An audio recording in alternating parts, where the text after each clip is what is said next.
Bonjour les amis, ravi de vous retrouver. Alors est-ce que vous reconnaissez ce plat?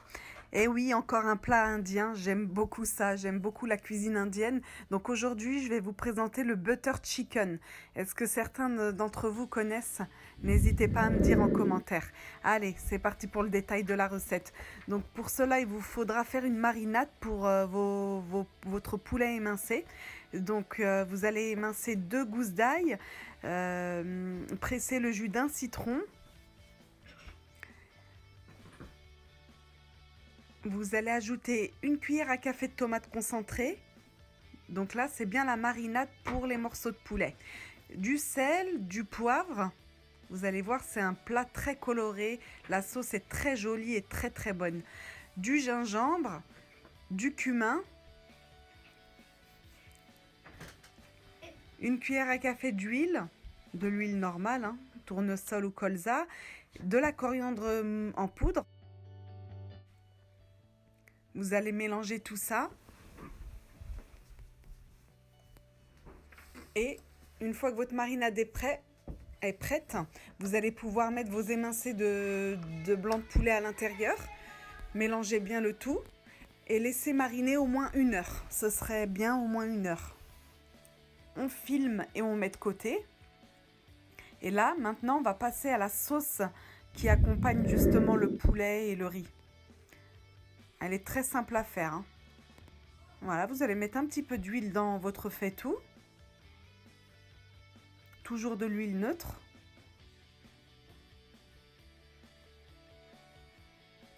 Vous allez émincer un oignon et 2 gousses d'ail. Dans un premier temps, on va mettre l'oignon. On va le faire revenir quelques minutes pour qu'il devienne translucide. Et ensuite, on va ajouter 2 gousses d'ail émincées. On va bien sûr assaisonner. Vous allez mettre du sel, du poivre.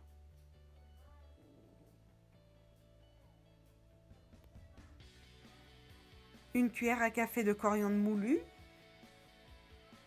Du gingembre. C'est un petit peu les mêmes épices que la marinade. Du paprika. Et on va faire revenir le tout pendant 1 ou 2 minutes pour faire imprégner les épices dans les oignons et l'ail. Et là, pour liquéfier un peu la sauce, vous allez ajouter 2 cuillères à soupe d'eau. Vous allez mélanger, ça revient toujours à feu doux. Voilà ce que ça donne. Et on va rajouter également du cumin que j'avais oublié de mettre.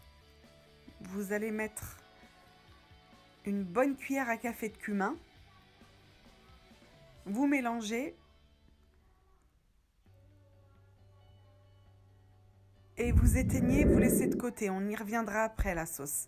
Là, dans une poêle, au bout d'1 heure, vous allez pouvoir huiler votre poêle et faire revenir vos émincés de poulet. Les voici, ils ont bien mariné, donc ils vont avoir énormément de goût. Vous les faites revenir à feu moyen. Une fois qu'ils sont dorés sur chaque face, vous éteignez. On revient à notre sauce.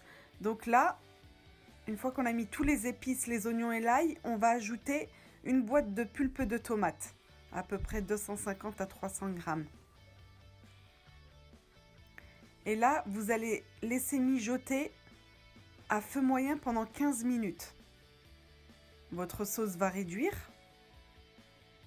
Voilà ce que ça donne 15 minutes après. Et du coup, là, contrairement à d'habitude dans d'autres sauces, on va mixer la sauce.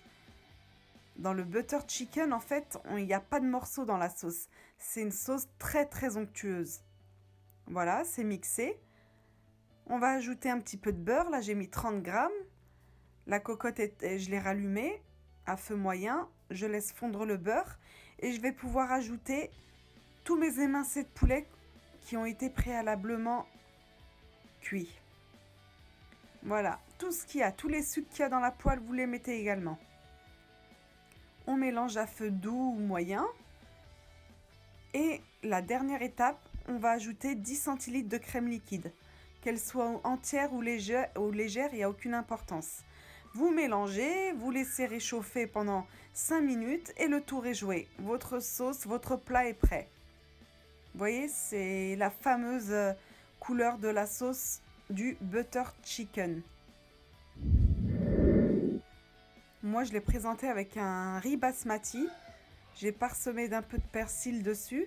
Et j'ai fait, comme la dernière fois, j'ai fait des chapatis pour pouvoir saucer la sauce avec ces fameux petits pains indiens, qui sont très rapides à faire aussi. D'ailleurs, vous avez la vidéo des chapatis sur ma chaîne. Voilà, franchement, je vous recommande cette recette.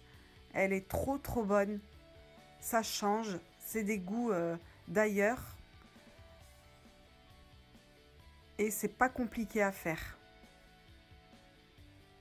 Voilà les amis, j'espère que vous passez un bon ramadan en tout cas. Dites-moi si ça se passe bien pour vous en commentaire. Moi, c'était très dur les premiers jours. Mais maintenant, tout va bien, alhamdoulilah. Allez, bon ramadan à vous et à très bientôt.